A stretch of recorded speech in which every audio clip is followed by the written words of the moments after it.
Good evening, football fans, and welcome to another season of Friday Football Fever here on SNN, your home for the best high school football highlights on the Suncoast. It's been a long, hot summer and an off-season of anticipation and excitement finally came to an end tonight as several kickoff classics jumpstart the season. And let's head to Tornado Alley as two Sarasota County schools collided in the Fred Gilmore Classic. First play here, new Booker quarterback Alex Diaz handing it off to the A-Train, Tuda Hunter, with a 12-0 lead early, who finds the open field for a huge gain to end the first quarter. Big play there by one of the area's leading rushers in Ahmad Tuda Hunter. Remember that name. Now, start of the second quarter here. Diaz drops back in the pocket, but is sacked by Cougars outside linebacker George Leibold, the first of many sacks on the season for the rising senior. Now, new Mooney quarterback Michael Valentino finds Florida Gators commit Teddy Foster here on the slant, but he's bombarded by courageous Hayes, dropping him on his dome, but Foster hangs on for the first down. Now, plays later, Valentino connects with his newest weapon. Palmetto transfers to Marion Nuka Lang for the huge gain. The athleticism, the future Gamecock going to work, putting the Cougs in scoring position in the red zone, and plays later. Valentino would keep it for himself for the score. Look at this. He fakes the handoff to Carson Beach, goes to the outside, dives, touchdown Cougars, bringing Mooney within one score, and they would go on to win this one by a tight margin, 24-20. And the Out-of-Door Academy opened their season tonight at home against St. Pete's Keswick Christian, and the Thunder fans were out in droves tonight supporting the Baby Blue Bandits. First drive for Rob Hallway's Thunder. The Canadian sensation Jackson Roth makes his first splash play, finding his tight end Winston Chrissy wide open for the first down, and much more before being stopped at the 30-yard line. He simply will not go down. The Thunder are rumbling. Now, moments later, running back Alan Clark pounds it in for the score. Look at him scamper, and he will not be denied. Clark looks to get the bulk of the carries this season for ODA. Next drive, Roth showing off his mobility now, sending his receiver in motion, rolling out to the right, finding Jack Myers in the end zone out of the backfield for the score to take a 14-0 lead, and ODA would go on to victory tonight over the Crusaders, 27-14. And Newsome High, the Wolves were opening up the preseason tonight in Bradenton against the Southeast High School Seminoles. Newsome defensive tackle here, Kyron Powell tackles Seminoles running back Evan Bennett for a loss of yardage to start the drive for Southeast. Now, Newsome wide receiver here, Clayton Brown on the end around, but he's tackled by Southeast Caden.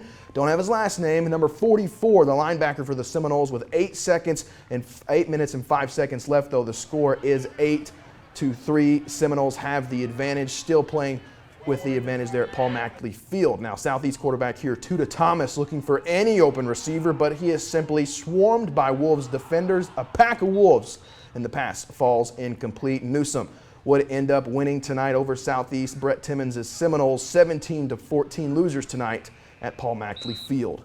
All right, sound the horn. We've reached halftime here for Friday Football Fever, but don't worry, there's plenty more to come. And after the break, we'll head to Powell Davis Stadium to see how Class 4S state runner-up Venice High School fared tonight against Tampa Bay Tech. We'll be right back.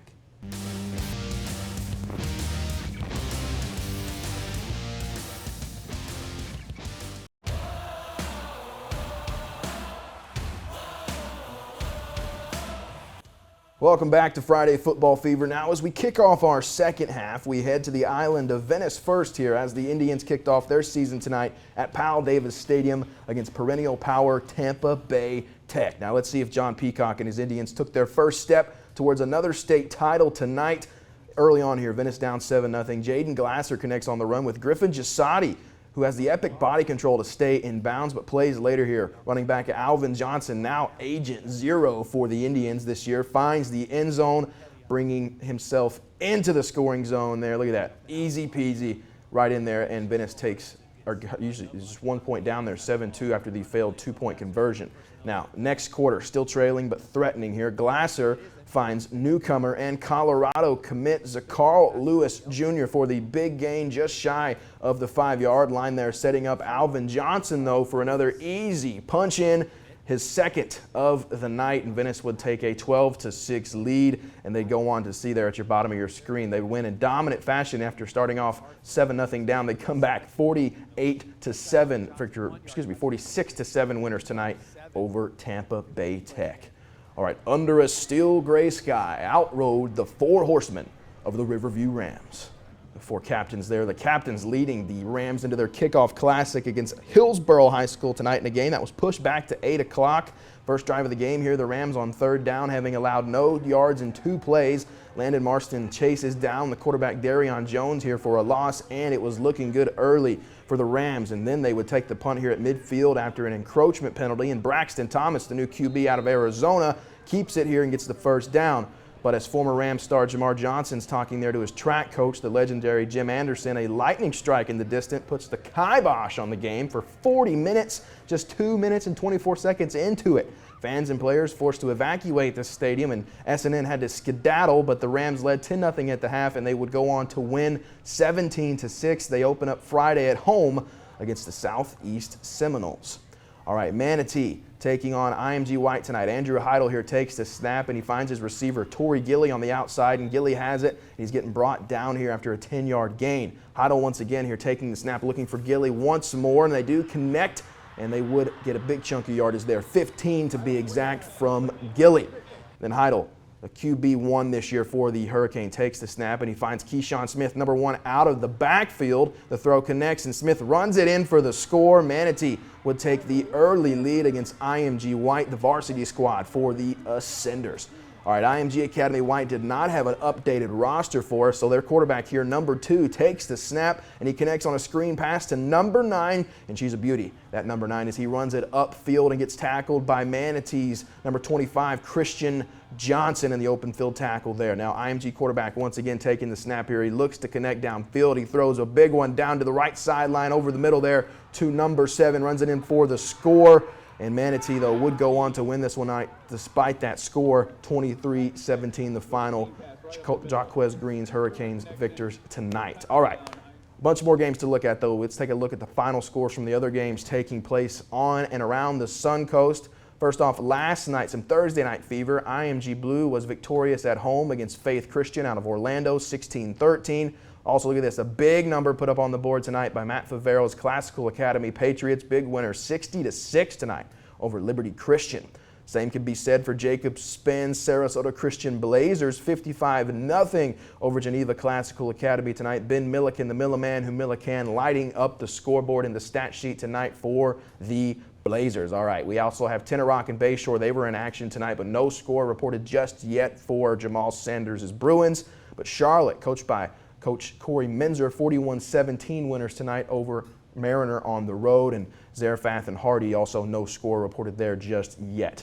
Then we look at Lakewood Ranch. Scott Paravicini in his first game as head coach, winners on the road tonight over Dunedin. Actually 40-14 is the final there. A little bit of mix up on our graphic, but 40-14 the final, Lakewood Ranch. And then Lemon Bay winners tonight over South Fort Myers at home in Inglewood, 31-24 the final there. And then St. Stephen's, the SSAC champions from last season, open up with a big victory. A.J. Brown's Falcons, 28-14 winners on the road tonight over Southwest Florida Christian. Another coaching debut here, Josh Phillips on the road tonight against a talented Tampa Catholic team. Unfortunate the Sailors fall 42-10. Talked to Josh Phillips earlier tonight, and he's looking to bounce back week 1 for the Sailors. Now, Bradenton Christian, Nate Strotterman, another coaching debut here. The 25-year-old head coach taking on Santa Fe Catholic tonight on the road, and 44-6 the final there. Big number put up by Strotterman's Panthers. And then DeSoto County and Cape Coral, also no score reported just yet for the Bulldogs under new head coach Jeff Lee. Kurt Bradley's Braden River Pirates winners tonight on the road over Leonard, 24-13. Palmetto in a first game for Rashad West as the Tigers head coach, 17-7 winners tonight over St. Pete Lakewood.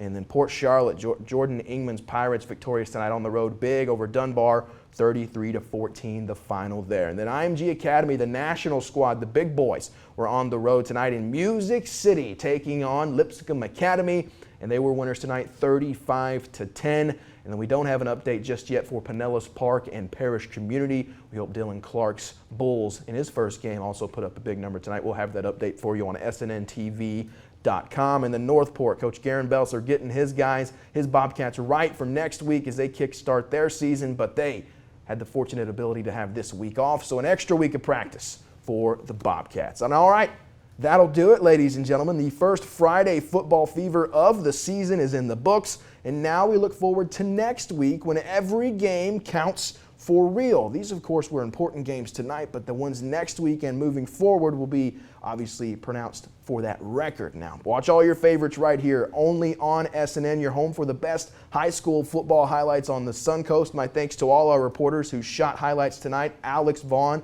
Christy Sultan, Don Brennan, myself. Also a thanks to Vibrant Aspect Media for sending over those Venice highlights, and a thanks to Tyler and Sarah in the back for making this show look fantastic. And thanks to all of you for firing up the fever. Beautiful week number 1. Good night, everybody. Enjoy your weekend. We'll see you next week on Friday Football Fever.